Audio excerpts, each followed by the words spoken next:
When U.S. governments shut down small businesses and force millions of Americans to stay home and collect measly government checks while watching their livelihoods being destroyed, many Americans pushed back. Many others, however, complied. When local, state, and federal governments coerced people into walking around with worthless cloth masks to supposedly protect them from a microbial disease that spreads through aerosols, and when the president threatened to send a vaccine Gestapo to your door, many Americans resisted. Many others, unfortunately, didn't. Millions of rational people see that our government is out of control and it needs to be reined in. They recognize that it already controls too many aspects of our lives, and that it would control more, all of it, if we simply let it. If we're being painfully honest, what we are seeing is tyrannical. But how tyrannical is it? And why don't all Americans see this? In this episode, we'll explore whether we've truly reached the totalitarianism stage, how we got to whatever this point is, and why there are so many people who don't see the tyrannical nature of our government. But before we get started, please remember to like this episode and to subscribe to this show to help spread the word about our work. Big tax restrictions on our content make it even harder for us to get our message out. I'm Paul Dragu, and this is Freedom is the Cure.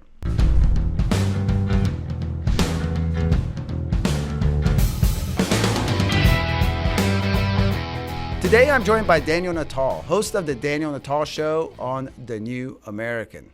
Daniel, thank you for coming on, man. I really appreciate the information you bring to your audience, and I appreciate you coming on Freedom is the Cure. Yeah, thanks, Paul. Yeah, you recently put out an episode titled The Psychology of Totalitarianism. And you bring in a lot of interesting context regarding the nature of totalitarianism. You don't say outright whether the U.S. is a totalitarian state, but correct me if I'm wrong, but it looks like you kind of imply it. So I think before we dive in, can you go into what is totalitarianism? There's a lot of terms being thrown around for what we're experiencing, the type of tyranny we're experiencing. There's authoritarian and the totalitarian and lots of other ENs and isms and whatnot. Describe what totalitarianism is. Okay, I'm going to start with two different people. One is Herbert Spencer from 1873. He wrote the first book on sociology called Study of Sociology. And he makes a really great point that a society is not composed just of great men, right? Like there's a famous quote from Nietzsche, and Nietzsche says that, every society is nature's, way of, creating 5 or 6 great men. And most people think in those terms. So that when they think of France, they think of like Napoleon, they think of the Roman Empire, they think of Julius Caesar. But Herbert Spencer says, no, this is the wrong way to look at it. What makes a society is actually institutions.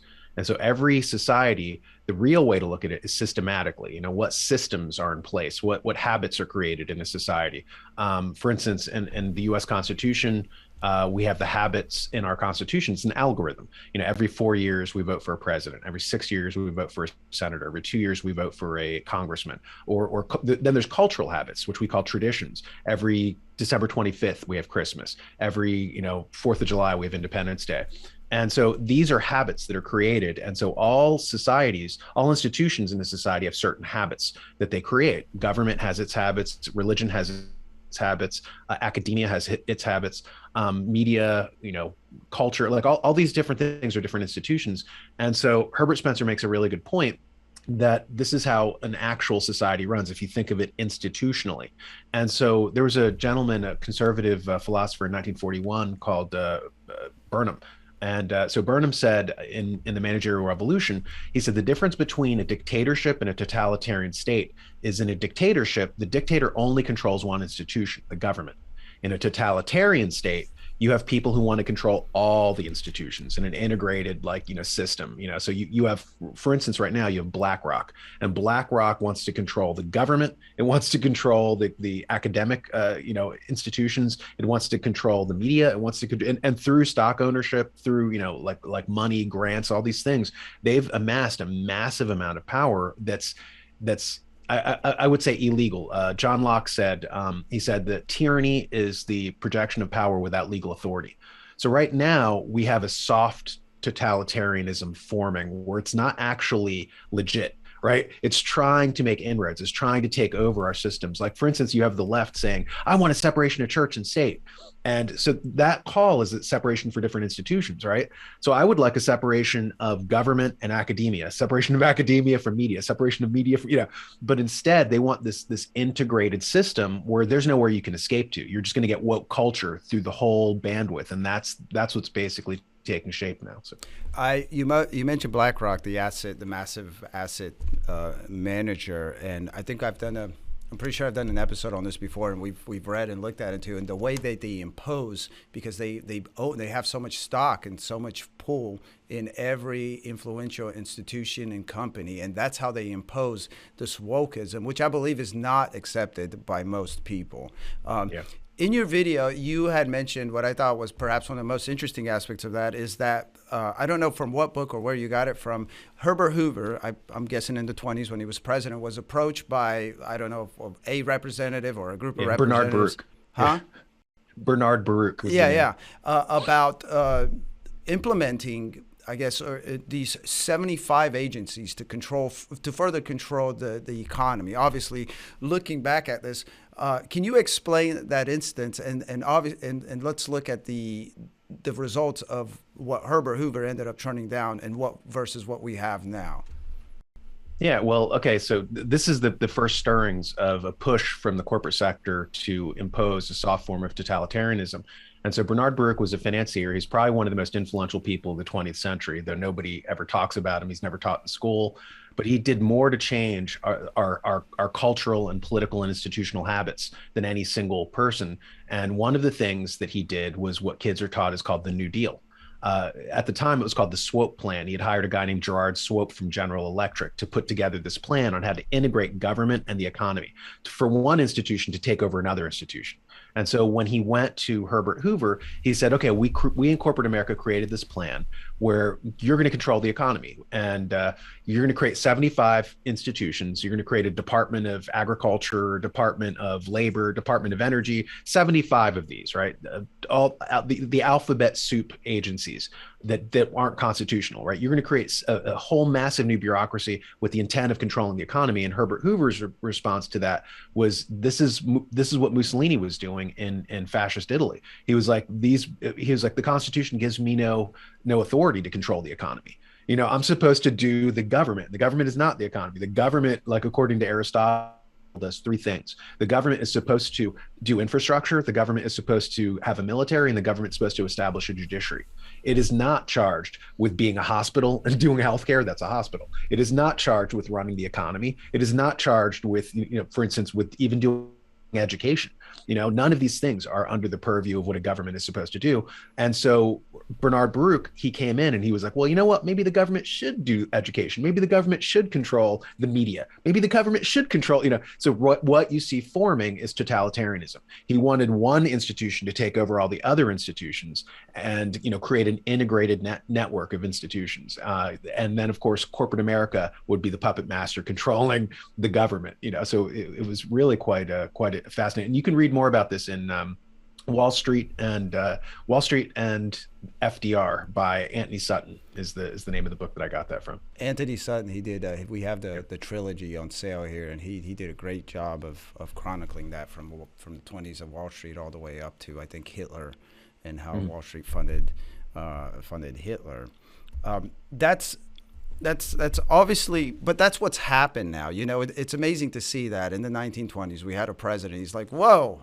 Like, we have no business doing this. What are you talking about? And so, and the corporate class is like, as you mentioned, is like, well, fine, we'll support someone who will implement these. Now, do you FDR, think that, yeah. And I know that for instance, our founder, Robert Welch of the John Birch Society, in his writings, one of the things he had mentioned was the New Deal. A lot of conservatives and constitutionalists never recovered from all the power and all the institutions that came out of the New Deal. But you look at it now, And it's almost hard, even among conservatives and whatnot. We're the fringe, we're the crazies, the far right here, who think that government has way, way spread out in areas it does not belong. And obviously they're different school of thoughts. But would you say there's a difference between, what you had mentioned Aristotle? He says there are these three things that government should do and no more. Would you say there is almost a complete agreement between what Aristotle said and the way the Constitution and the Bill of Rights has established our form of government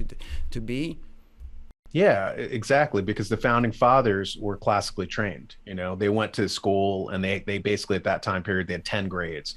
And their 10 grades were based on the old educational system that was set up by Cicero thousands of years ago. And so they got eight of those 10 grades were almost all Cicero. And so Cicero was the guy who conceptualized our mixed form of government, where you have 3 branches and all that kind of stuff. So we're very patterned. All of our buildings are Greco-Roman buildings based on the Roman Republic and stuff. So they had a very sound foundation what the purpose of government was. And this is one of the things that Herbert Spencer in 1873, I mentioned at the outset, he basically is memory hold now. Like the field of sociology, which has become like a left-wing cesspool, won't show their students this foundational work. And if you go to the foundational work of, say, evolution, which would be the origin of species, it's still taught, and it's treated as if it's holy script, holy writ. And if you go to economics, Adam Smith's The Wealth of Nations from 1776 is still taught.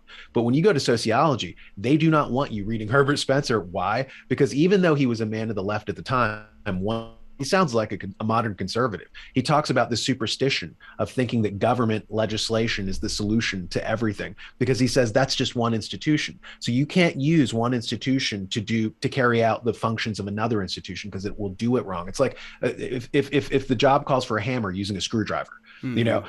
So right now, like I saw this in a debate between a conservative and a liberal.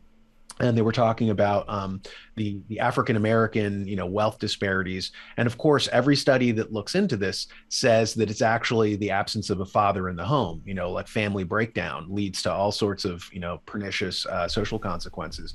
And so the actual institution that needs to be dealt with here is the family. Right. But instead, you had the liberal go, oh, well, government should come in and we'll legislate, and government legislate. Okay, well, government legislation has led to more poverty. Why? Because it's not good at it. You're using the wrong tool. You're using one institution to try to do the job of another institution. And I gave an example in my presentation on Henry VIII. He kicks out the Catholic Church. And once he kicks out the Catholic Church from England in the 1500s, because he wanted to get divorced, they wouldn't let him get divorced. So he's like, I'm going to create my own sect of Christianity called Anglicanism. I'm going to kick out the church. Well, here's the problem. The church did the charity. The church was the one who helped poor people. The church was the one who housed, the destitute and stuff. So once he kicked them out, he kicked out all the infrastructure. So now the state had to do it. So you had Henry, who, like a totalitarian, he merged two institutions, the church and the state. He was the head of the state, and now he was the head of the church. And so all of a sudden, people started associating charity with government. So they started the prejudice that they'd once had for clergy. Now they were treating these corrupt politicians as if they were altruistic angels. Oh, and you see that phenomenon still happening today. You have one institution trying to do the job of another, and it does it badly. You get graft, corruption, you get all sorts of horrific social consequences because you're using a hammer to do what is supposed to be done by a screwdriver. Well, you mentioned the family breakdown. I'm working on a bigger project and whatnot, and that's something I've experienced as far as I've done work on it. I've researched and whatnot. I think it's interesting to mention to look at that, because that family breakdown is responsible for so many woes of society, whether it be substance abuse, whether it be depression, whether it be obviously suicide. And we know that more than 80%, I don't know the exact number, of those in prison have come from fatherless homes. And it's not just a family breakdown. We're talking about fatherlessness. We are talking about obviously the role of the man in society, and that has been deteriorated, mitigated. The man has been vilified. But that's a perfect example also where the government comes in, right? We know with all the projects that they started implementing, I believe in the 60s or 70s, started with the Imego Pruitt, I think in St. Louis, is they incentivized single familyness, right? Because if they claim to help, You know, they said, we're going to help you. We're going to give you a shelter. We're going to give you maybe food stamps and whatnot to get your feet on the ground. But it seems like, and correct me if I'm wrong, or give me your thoughts on this, it seems like the process to get them on their feet was also, there were obstacles from that same entity that was helping, because the moment you got, say, if you were to get married and you still needed a little bit of help, there was no balance. So they're like, well, they were incentivized not to get married, not to hide the man around and whatnot. So I would think that's a perfect example. And now here we are, we're reaping the result of what is largely, or where fatherlessness plays a huge role. Would you agree? Yeah, I mean, that was Gunnar Myrdal. He was an intellectual out of Sweden, and his wife Alva Myrdal is called the mother of the Swedish welfare state. And that's what she called herself. She called it the welfare state. And so Gunnar was invited to come over to the United States, and, you know, he was one of the chief architects of the Great Society. And so, yeah, so one of the things, and they even admit this, like behind closed doors, they admitted that it was a huge mistake to basically say, okay, we're going to cut your benefits if you have a man in the house. So what they did was they accidentally incentivized not having a man in the house, because if you have a man, oh, I'm going to get less money. So solution, no man. So all of a sudden you get this, you know, tsunami of you know, kind of single parent homes. And I think, you know, I think if I remember correctly, that before 1940, African Americans actually had higher marital rates than the white population, and now it's upwards of 70-something% of, you know, Black families or single parent homes, and that leads to all sorts of, you know, sociological dysfunctions. And yeah, and that there was a book from the 1790s by Thomas Malthus, and so Thomas Malthus, who's the economist, he was asking himself, how come the poor laws made more poverty, right? So what the poor laws were in England after the Industrial Revolution, they started having machines do textiles. So it was the first high-tech industry, right, where you had machines doing something. All the weavers, the artisans who were originally doing it by hand, they lost their jobs, because now, you know, with industrial production, the products are a lot cheaper. It can be done a lot faster. The machines don't have to sleep or take a break. So all of a sudden, a sheet that would cost $100 now costs $20. You know, so it was good for the factory owner, but it devastated the workforce, you know, the original artisan workforce. So all of a sudden, all these people were out of work. And so what the government solution in England was the poor laws, very similar to what we would later do in the 1960s with the Great Society. And in the poor laws, they just started giving poor people money. And now what this did, according to Thomas Malthus, he was like, well, why is inflation so crazy? Why is everybody poorer now because of this high inflation? And so what they did was, instead of retraining these people to be productive in something else, they basically were paying them to stay out of the labor pool. And when you pay someone to stay at large groups of people to stay out of the labor pool, there's less productivity. Less productivity means fewer products, right? And so now you have fewer products, and now the government is flooding the system with new money, right, in the form of welfare payments. So you have more money chasing fewer products. This led to sky high inflation, to the point where I think by the 1790s, it would take a worker a week's wages to buy a loaf of bread.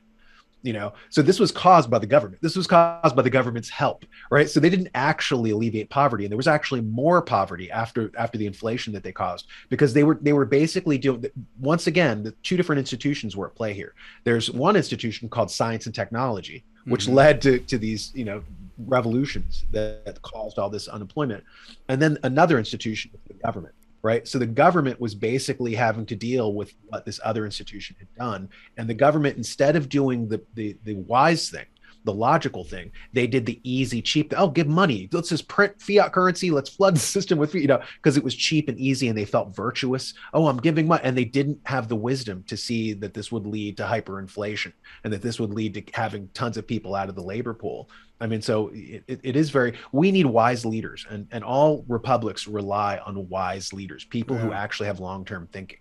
And instead we have a lot of short-term thinking, and it's, you know, it's damaging. You mentioned hyperinflation. We're experiencing quite a bit of inflation now. And do you think that all those packages we sent through, all that money we printed, trillions and trillions of dollars, unprecedented, you know, we've printed money before, and we've had stimulus packages and all this crap flowing out, but we put out quite a bit. You would think that by now these people would have known, and because there were others who were saying, stop doing this, especially after the first one. They were like, we're fine, we don't need this is going to lead to inflation. You know, the circles you and I go, and the outlets that we read and whatnot, this wasn't a secret. So do you still think they were being virtuous, or do you think there was another plan? Do you think it was intentional that they would do this to accomplish what we're accomplishing now, what they've accomplished now? Yeah, I mean, there's two answers to that, or two parts to a single answer. And for the rank and file, I think there was a sociologist who did a study of this, and they noticed that societies make the same mistakes about every 90 years. Right, in cycles, just like how England had the poor laws, then the United States, had their welfare laws, which were, I mean, they should have learned from the previous example. And so they were like, why don't people learn? And why does it repeat every 90 years? And they realized that it was the span of life, the lifespan of somebody who was there at first, who had learned from the errors. Then he dies. And then when he dies and the new generation comes up, they think that all history started with them. And they don't look back to see, okay, well, we did this before. What happened before? So that's part of it. Part of it is ignorance. Part of it is, like a group of people, who really don't, they have the attention span of a goldfish. How could that still be, though? I mean, we have footage now. We have, for instance, we're going to go into talk about what totalitarianism really is and why we accept it. But we have footage. We have footage of concentration camps. We have footage and well-documented documents of famines and things that all these totalitarian states did. How are we still forgetting and not remembering? That's... Well, I mean, there's two groups, and that's why I said there was two parts to that answer. There's one group, which is the rank and file people, and then there's the elite, who actually do have long-term thinking and do know what they're doing. But they can get the public to go along with them because they can con them, because the public, is woefully uneducated. Like you mentioned, I was just talking about, liberal democracies and the mistakes liberal democracy had made in venturing into socialism. But you brought up, Eastern European, states and stuff like that, communist states, totalitarian states. Look at like Hollywood. Hollywood does not teach. Hollywood will Hitler, but they don't teach that Stalin killed, more people, vastly more people than Hitler. Yeah. Why? Because they were sympathetic to communism and socialism. So they always downplayed it. Like, why do we teach kids they're called Nazis?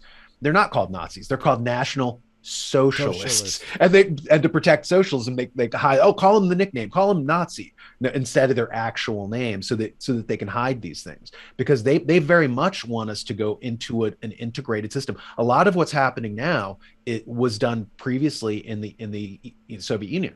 We're seeing a lot of the same, people, a lot of the same ideology, these foreign imports coming into the United States, and this is not Americanism. What we're living through right now is there's a group of people, a small though influential subset, who like totalitarianism.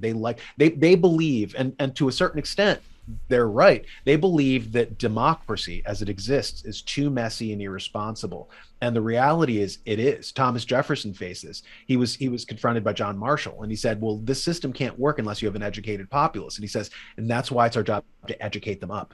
Right. Yeah. But we dropped the ball over the last 70 years. And instead of teaching people civics, instead of teaching them government, like you wouldn't expect somebody to know how to fix a car unless you gave them a car manual, unless you train them in doing a car. Well, the government is a system, just like a car is a system. Yeah. People need training in this, and they're not given the training. So we have a very ignorant, voting population. And because of that, we have a lot of dysfunction. So a lot of these corporations are like, oh, this is far too dysfunctional. Let's bring in a Mussolini. Let's bring in fascism. He makes the trains run on time, and so that's their pitch, is that totalitarianism is more efficient. Dictatorship is more efficient. And so that's, and in the short term, it seems to be, but in the long term, it's grossly inefficient, because you can't have one institution carrying out the functions of another institution. It just does it wrong. It's not set up to do it. Like, government is not set up to regulate families. Government is not set up to get you a date. Government is not set up to make sure you don't have the sniffles.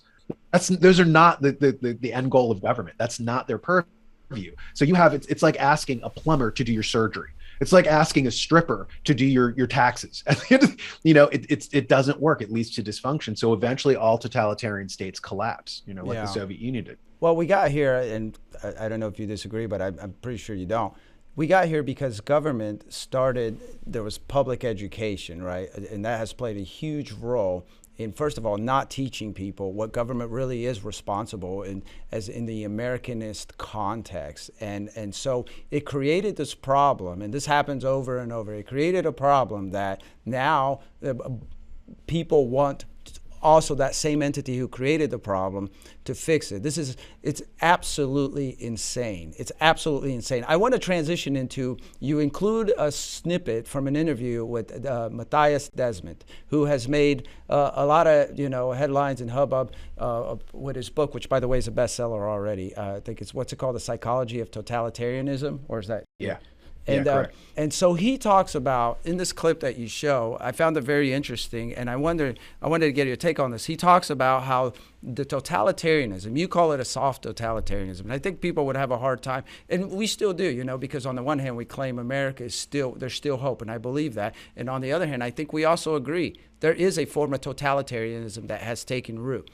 So he describes, like, what we are experiencing is not communism, and it's not necessarily fascism, and it's technocracy. Now, can you quickly define the technocracy, and then answer me this? Do you think that the fact that this is a new form of totalitarianism may be why a lot of people also do not recognize? And then we're going to go into the psychology, the hypnosis of people just not seeing what's going on. Sorry, did I make that too long? No, that was absolutely fine. The technocracy, to get back to the history of technocracy, that started in the 1920s with a guy named Howard Scott. And Howard Scott was an engineer. And as an engineer, he said, unless you can track it, you can't control it.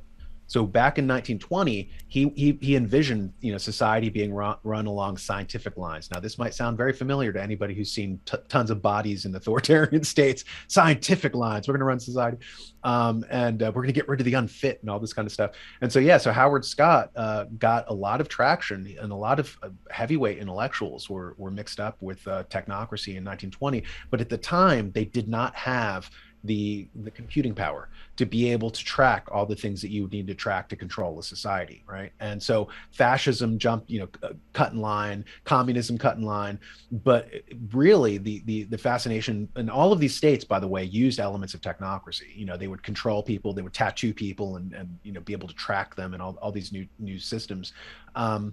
And so anyway, but in the 1970s, Zbigniew Brzezinski, he was one of Jimmy Carter's, bigwigs. He was the guy who basically created Jimmy Carter and Barack Obama. And Brzezinski is this Polish aristocrat. He came from Poland, came to the United States, and he basically was running the Jimmy Carter administration.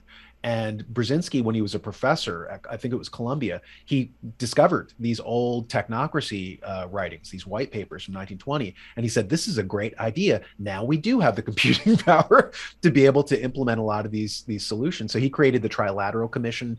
He created the SES, the Senior Executive Service, to basically put corporations in charge of all of our departments in the government.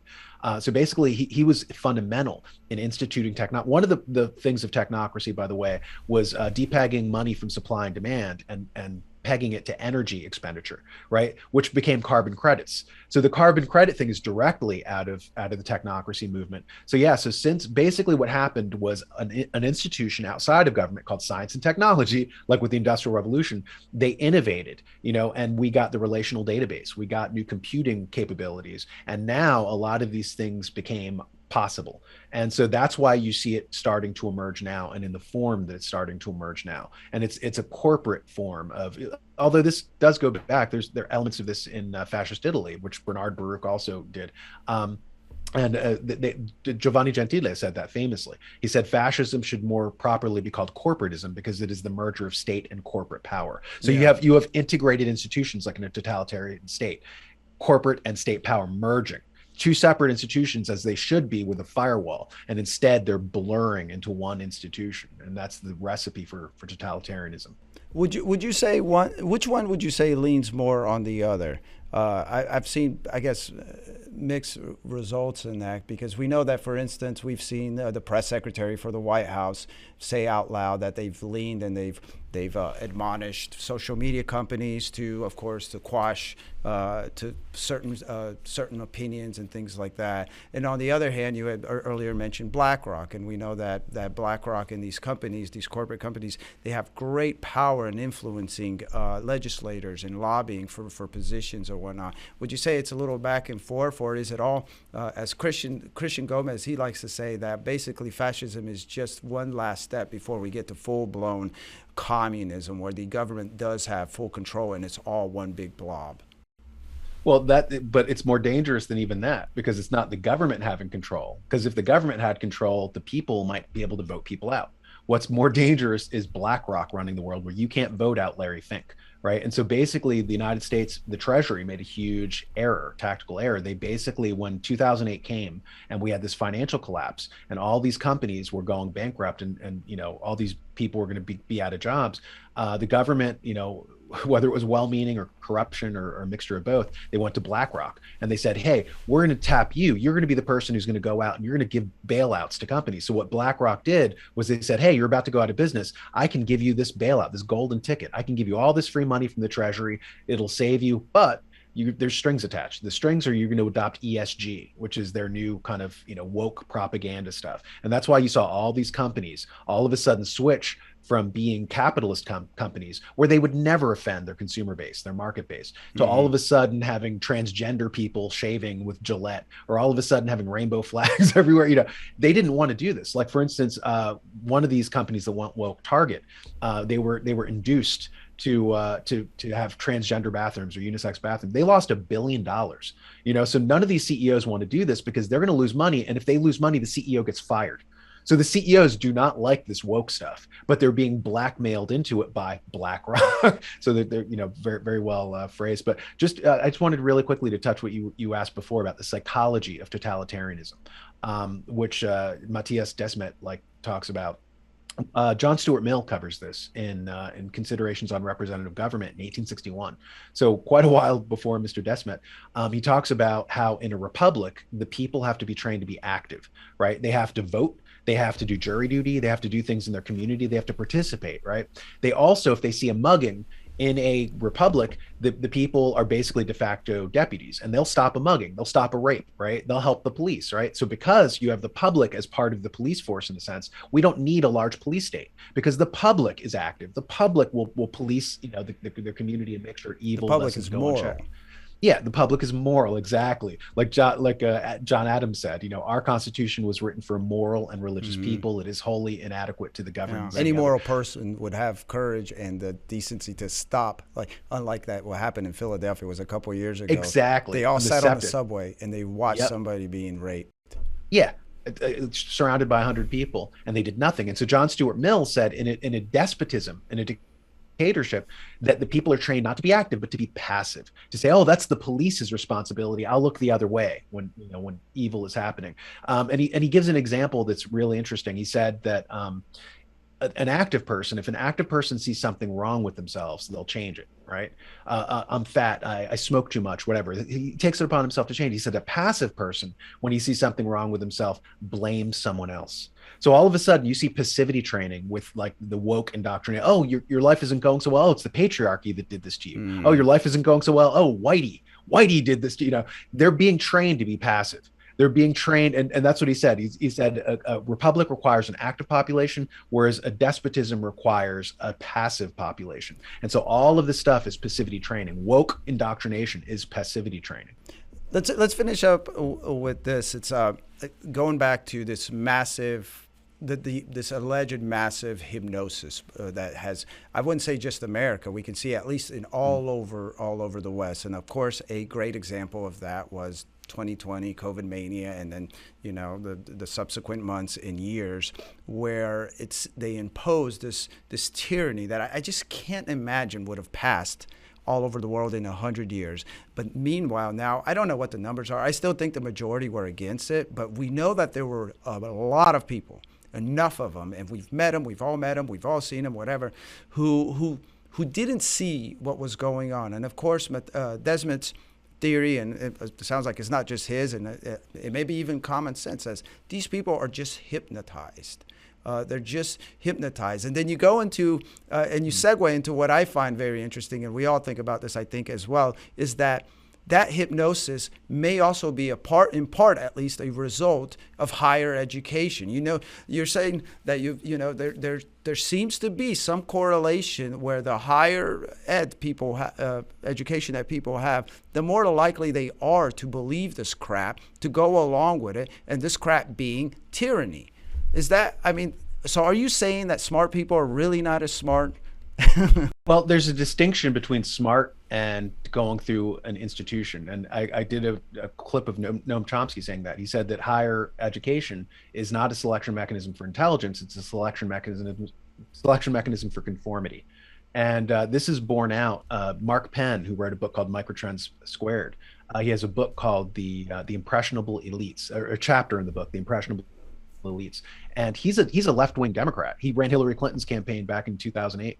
And so Mark Penn, who's no right-wing extremist, Mark Penn in his book, as a Democrat, as a left-wing person, he in this chapter, he talks about how when you do polling and you do studies, the more that a person goes through the system, the educational system, they're not being educated, they're being indoctrinated. And he said that people in trade schools have far better developed critical thinking faculties than people with advanced degrees, because they're being trained to they don't believe logic and facts, they believe appeals to authority. Right. And so that's how they're trained, and so like you'll say something to a leftist and they'll say, oh, sources, citations, he wants to know, like, you can't have an original thought, right? If you have an original thought, he's like, oh, well, someone has to have pre-thought this for you, right? I'll believe that the authority figure who's pre-thought this for us, and sources, citations. And so, so they're being trained for appeals to authority, which is what you would have in a dictatorship, or an authoritarian state. And so he talks about that, like how basically they are being like, he gave an example as a Democrat. He said that with the Russia collusion, there was no evidence for it, but they outsourced their critical thinking to the New York Times or to the Southern Poverty Law Center or to any of these things who they thought of as authorities, right? Yeah. And as a Democrat, admitting that there was no evidence for Russia collusion with Trump, that to me was astonishing. But just to get back to your thing about hypnotism, I was reading a letter from 1798, from Thomas Jefferson, and he was talking about the madness that happened during the Alien and Sedition Act at the time, where the Federalists were arresting Republicans and imprisoning them. They were going after their political rivals. And he said something very interesting to me. He said that soon soon the witch's spell will be broken and people will recover their true sight. And that was interesting to me because he was living in a pre-scientific age where religion was still part of the ontology. So he saw it as a witch's spell, because he didn't have the word brainwash. That didn't exist yet. He didn't have the word MK Ultra. So it was just interesting that he described the witch's spell. And that's what's happening right now. These people are being indoctrinated. They're being hypnotized in a very real sense, like Desmet says. He says mass formation psychosis is not like hypnotism.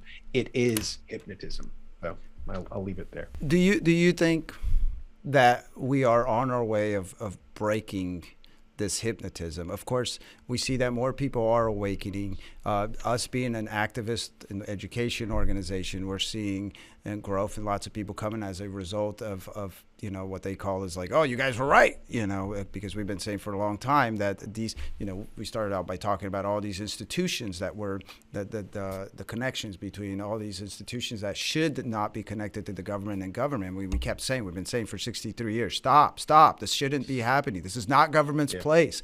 There should be no Department of Education. There should be no Department of Energy, Reserve. No Department of Health and Human Services. These are not constitutional. And of course, unfortunately, not enough people listen. But anyway, so I believe that we are where we are because now there has been that massive connection, that combination. And so now the two are working together. They're one big blob and they're coming down on you. And you have all these people and they've been brainwashed for such a long time. Some have never even been really exposed to true liberty, the notions of true liberty. Do you think there's a chance? Is there anything that you've read or heard where this is a wake-up call, right? Yeah, do you think that people are being awakened? I cited Thomas Jefferson, and Thomas Jefferson won, and that's what he said. Like, he woke up the public. He woke them up from the witch's spell, right? Yeah. And so Thomas Jefferson, he had to fight the Alien and Sedition Act which was kind of the Patriot Act of its day, right? Yeah. Where it was ostensibly done to fight, foreign spies, and their allies in the United States. And so they basically never went after a foreign spy, and they just went after Republicans, and they started arresting Republicans. We're seeing that now with the January 6th thing. And this is history is repeating. So you have to go back to the past to see, well, did we keep the Alien and Sedition Act, forever? Did they win? Did the Federalists win forever? No, the Federalists eventually got discredited. They disappeared as a political party. The nation turned on them, hated them because of the Alien Sedition Act, because of this power grab that they did. Jefferson fought them. He went to the people. He woke up the people. He broke their witch's spell, their hypnotic trance. He gets elected as president. And once he gets in, the very first thing that he does is he fires the Supreme Court justice that allowed that horrible anti-constitutional, measure to go through. Jefferson was the only president in U.S. history to get rid of his Supreme Court justice. Didn't happen. Hasn't happened since. So he won that fight. So it is winnable. It's a winnable fight, and that's the white pill. If we look to see what was done in the past, and learn those lessons from history, we can learn what strategies worked, because a lot of history repeats, that there's a horrible thing about that. But the good news about that is, because history repeats, we can see what worked, and Jefferson had the winning strategy. So yeah, we need to keep waking people up. We need to keep educating them and not get demoralized, because things come in waves, things come in cycles. Eventually truth wills out. So I believe that. Yeah. And I never saw the point in giving up anyway. I guess my outlook is, it's like, I'd rather go down with the ship than, be a slave. And so whether or not it's winnable, but I think people do need hope, especially others more than others. And I'm glad that you said that. When we'll finish with that, it's like, we wouldn't be here if we didn't think there was hope. The fact that, like you guys said in your roundtable, the fact that Alex mentioned that, I think you and Alex mentioned that, how there are a lot of liberties that we still have. This is a sign that it's winnable, and of course there are avenues to fight back. Daniel, thank you so much for man. Me and you, we could probably talk for quite a while, and I'd love to have you back on. And by the way, I really appreciate your show. I love your references and whatnot. And those of you who are watching or listening and haven't listen to the watch the Daniel Natal Show, you can do so at thenewamerican.com. Thank you so much, Daniel, for joining me. Thanks for having me, Paul. It was a pleasure. So, folks, if you're watching or listening to this, you probably already know that our government is dangerously intrusive, ill-intentioned, and even inept. And if you're a John Birch Society member, you've known this for a lot longer. But what good is knowing that a problem exists without an action plan to fix it? Here at the JBS, we have pushed back against tyranny with education and organization, and we have all the necessary components in place to succeed. This is winnable, like me and Daniel said. So we provide the accurate information to neutralize today's propaganda news environment, and we provide organization to apply pressure where it will yield positive results that lead to freedom. We've been doing this for 63 years. We got the battle scars to prove it. And many have credited us as the reason we still have an America to fight for. So you can learn more about what we do at jbs.org. And if you're ready to move ahead and join us in the fight, we'd love to hear from you. So get in touch with a JBS coordinator. We've provided links in the description below to help you get started. And remember that whatever the societal problem, freedom is always the answer.